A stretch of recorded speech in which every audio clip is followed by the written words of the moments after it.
had to take it because it was a mandatory. That's the only thing I think about it. We didn't really want the fight, you know what I mean? But we had to take it because it was a mandatory, you know what I mean? You know, defense. He was first of all, he's the IBF mandatory, so he been winning. You know, he worked his way back up to, you know, to being number 2 or one or something like that. And as of right now, you know, IBF, you know, everybody got fighting mandatory right now. Everybody in the IBF right now is fighting the mandatory. So, you know, we gotta do what we gotta do. You know, what's a mindset coming into a fight like that because of the mandatory? I mean, I don't like it, you know what I mean? But like I said, we had to do it, and it's gonna be different this time, though. You know what I mean? I've been watching the fight, you know, 3 or 4 times, and I seen a few things, you know, that I knew I could have did better. Like, it wasn't him, it was me. You know, I was just me being an airhead for going in there being an airhead and not really listening. His part tonight. He always picks something out to do in a fight. Movement has prevented Ennis from doing a lot of offensive work now. You know, this time around it's gonna be way different. Are you extra motivated to get a knockout because you went the distance last time? You know, we thought he was coming to fight. He came to dance. You know what I mean? And there, Chuka John lands a left. I'm not looking past him at all. You know, I'm locked in on Karen design. And this time, you know, I'm stepping on it. You know, I'm gonna have my fun, step on it, and put on a beautiful show. Karen Chuka John continues to retreat, continues to Chuka John has. So how do you negate it? I'm not gonna look for the knockout. I'm gonna go in there and have fun, you know, and put on a show. You know, that's the key. You gotta have the fun. When you have the fun, the knockout gonna come. So when I have my fun, knockout will come. So yeah. The real reason why Bazzi doesn't like this fight, because it's almost a no-win situation. Now, no doubt, JARON said that he plans on getting redemption for this fight. So he's saying in a nutshell, he plans on doing better than what he did last time. Last time he got a unanimous decision. So if you plan on doing better than that, then you're asking for a knockout. The problem comes in is that JARON Ennis is going to have to pitch a shutout. You know what I'm saying? He's going to have to pitch a perfect fight, because this fight has the potential of upsetting and uprooting everything that they have built behind JARON Ennis thus far. And since JARON really doesn't have the resume or the names that gives him credibility, then what we're really going off of is the hype, the eye test, and all the push behind him. Karen Kukashan stands to once again bring that house all the way down to its foundation. And one of the ways that he could do it, JARON Ennis doesn't even have to, as far as himself goes, has to put on a bad performance. If Karen just decides to get on his bike and not choose to engage and run around, because, you know, he's very defensively sound and he's very elusive, you know, so if he want to evade all 12 rounds, he could, you know, they're going to put that on JARON. So if Karen doesn't want to engage and it goes 12 rounds, let's just say if it goes 12 rounds in general, that's going to be considered a fail. Because if you plan on doing better than what you did last time, and that was a unanimous decision with no knockout, if you go 12 rounds, this is going to be considered another fail.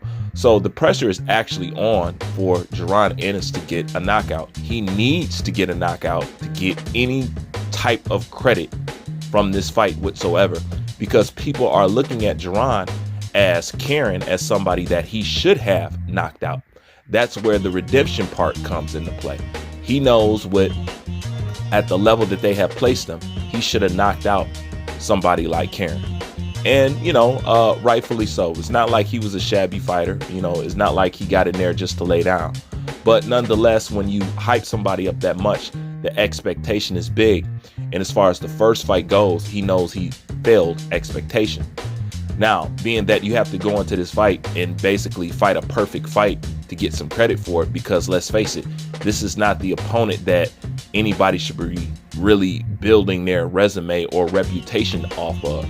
But since we're in this current situation where Kukashan just happens to be the guy that may have showed you some kink in JARON Ennis' armor, he stands a chance of doing it again and bringing this hype train all the way down to a screeching halt.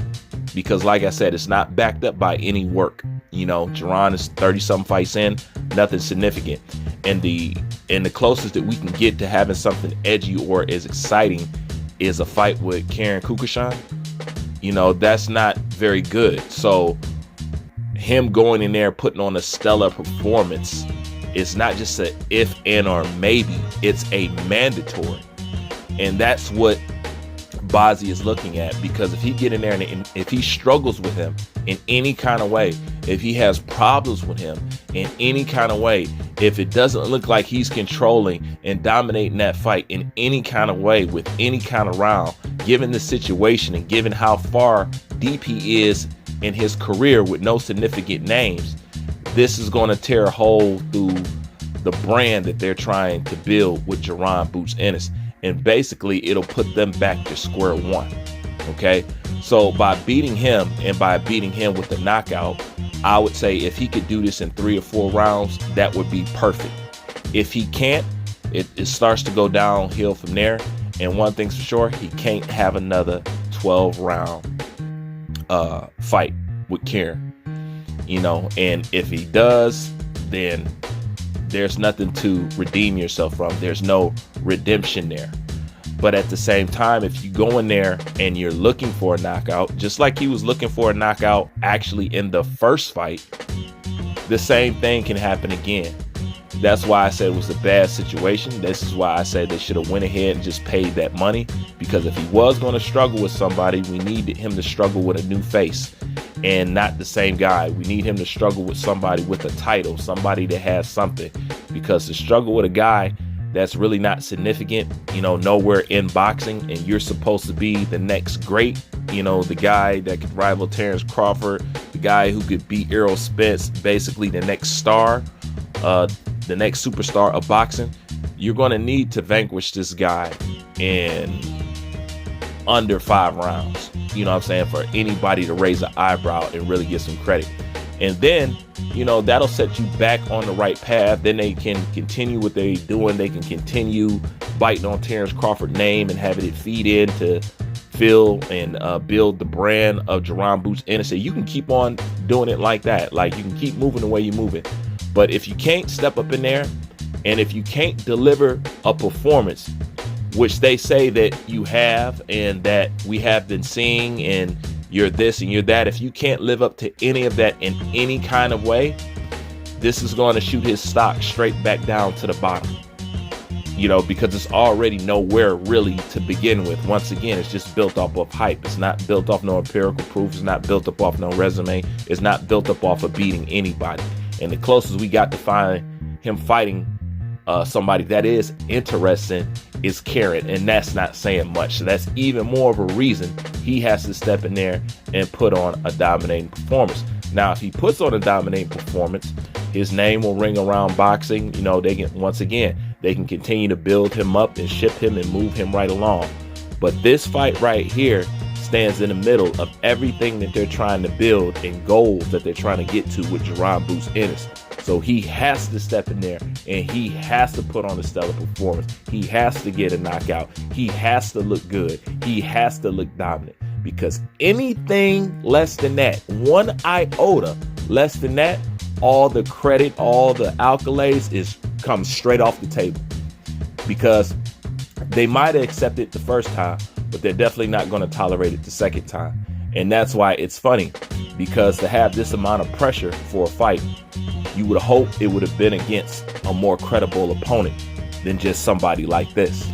So it's an interesting situation, but one thing's for sure, he has to deliver, and the pressure is on. And if he gets too greedy, you know, it could repeat itself, or even worse. Tell me what you think. Like, comment, subscribe. Bruce Vane, I'm out.